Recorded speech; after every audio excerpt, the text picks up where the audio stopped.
a video that's broken into so many parts I haven't been able to count them yet. But here we are today. We are talking about feed forward.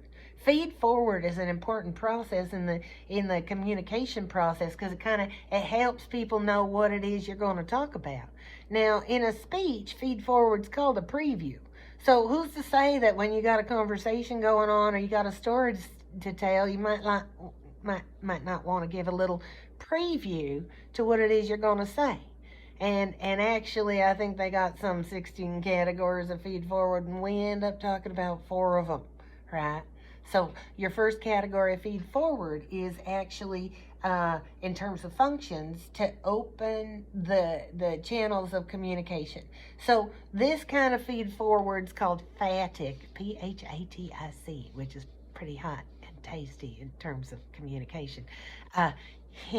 Right, phatic communication, it just that old small talk, that hello and good morning, all that shit that people say, it sometimes appears that ain't worth anything, but that is worth all kinds of gold, because all that is feed forward for how the two communicators are doing, or the communicators are doing in that particular situation. Yeah, that is interpersonal gold. You walk into a room, you say good morning, everybody's like, oh, we're all on the same page today. If you walk into a room and usually you say good morning, but the teacher walks into the room and they go right up to the front of the desk. You remember those days when there were teachers in the room and they walk right up to the front of the desk and they don't say anything. You're like, oh, maybe something's wrong with the teacher today because they didn't give us the same kind of feed forward that they normally do. Like a smile when you meet somebody, that's a nice form of feed forward too. Yeah. All right, so feed forward. You got feed forward, and that opens the channels of communication, and it's usually seen as phatic, like you don't think there's any other reason for it until there is, right? And then you've got the second function of feed forward, which is to preview the message, which we already kind of talked about. But sometimes the preview is in terms of content, and sometimes the preview is in terms of style. Did I do that backwards? Well, all right. So if it's in terms of content, a preview feed forward might sound something like, I'm afraid I got bad news, or I'm afraid I got good news, right?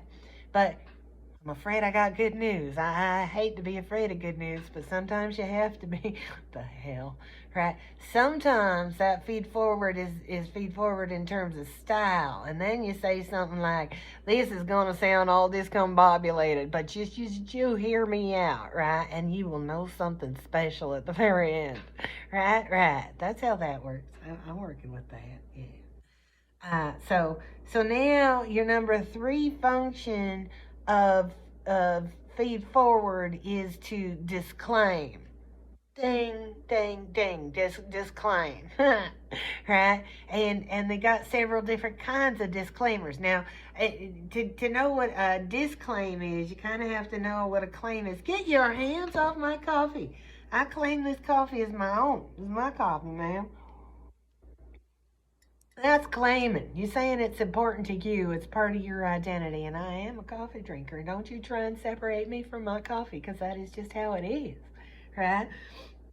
But, you know, well, that's a claim. That's a claim. Right? I claim this as being part of me. Now, if I disclaimed it, that means I'd be like pushing it away verbally. You know what I'm saying? This is not my cup of coffee. I can't believe you eat coffee. Why, you take that coffee. That ain't my coffee, right? And you say, you distance yourself from that particular issue verbally. That is a disclaimer. Now, we got some different types of disclaimers. The first kind of disclaimer is what you call a hedge. Let me double check. Yes.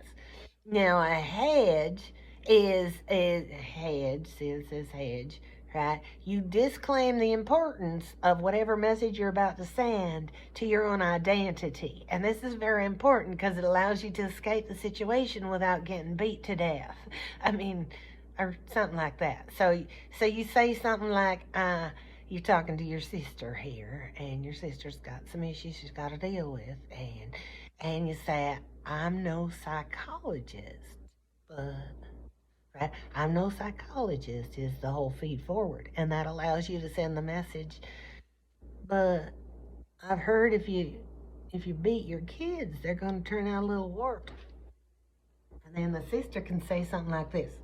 That's right. You're not a psychologist. Leave me alone.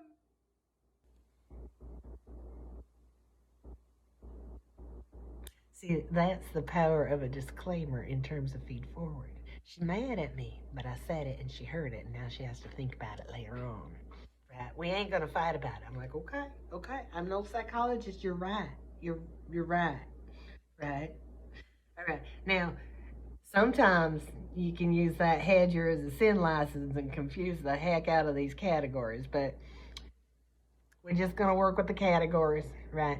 Now, sometimes there's things we ain't supposed to say, and it's true that we ain't supposed to say them, right? But then we end up saying them, and so what's with that? What allows us to say things we know we ain't supposed to say? Right? Like sometimes my grandparents, and I hate to pick on them because I love them, right? And the further away they get, the more I love them. But there was times when Grandma and Grandpa would be like, I know we ain't supposed to ask, but if you gained some weight, you know, and they say that because they cared, and that's how I interpreted it after a while, right? But the sin license was recognizing that they wasn't supposed to say it. I know we're not supposed to say it, and then that somehow allows you to say it, right? That's a sin license. Now, sometimes people take their age as a license to sin, like, I know I'm supposed to be polite and everything, but I'm feeling too old, so I'm going to be rude. I'm going to tell you that that is a poor sin license, and that will hurt your relationships. But sometimes recognizing that you shouldn't say something that maybe you're going to say and make overt, that can be good for the conversation, good for the relationship. It all goes to how you're saying it. How you're saying it for sure. Because people can recognize an elephant in the room and nobody says it. And then they say, well, maybe I'm not supposed to say this. Sin license. But ain't there an elephant here in the room? Just saying. You got to find a way to introduce the conversational topics that you want to talk about. Right, so that's sin license. Now, C point underneath them disclaimers, third type of disclaimer, is your appeal for the suspension of judgment, which I should have done real early on in this lecture series because I don't even know what the heck we're doing here. But I ask you to suspend your judgment because we're trying to produce something that might be useful in a classroom while at the same time fulfilling my need to talk to people and pretend like I'm teaching them something, right? Hell, how'd that get into here right now? Appeal for suspension. Don't you form an opinion until we get some real significant work done here. That's an appeal for suspension of judgment.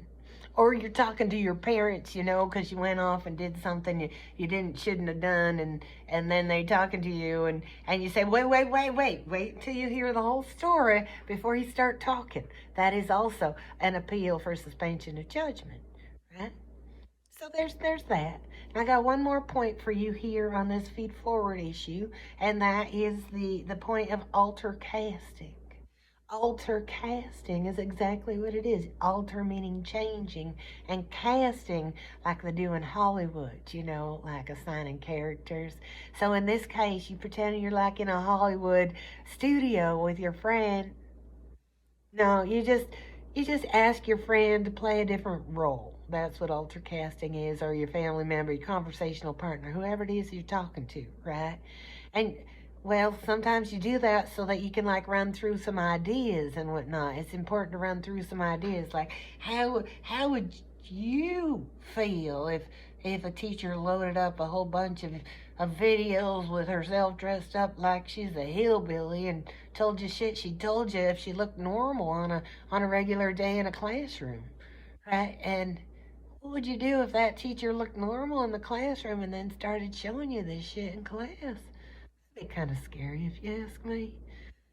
Well, that right. So you set that up. I'm sorry, I got a little confused there, right? But you set that situation up, and then you get your friend to respond to you, and you get a different set of thinking than just your friend. Like your friend thinking as your friend is like, you do whatever you want to do.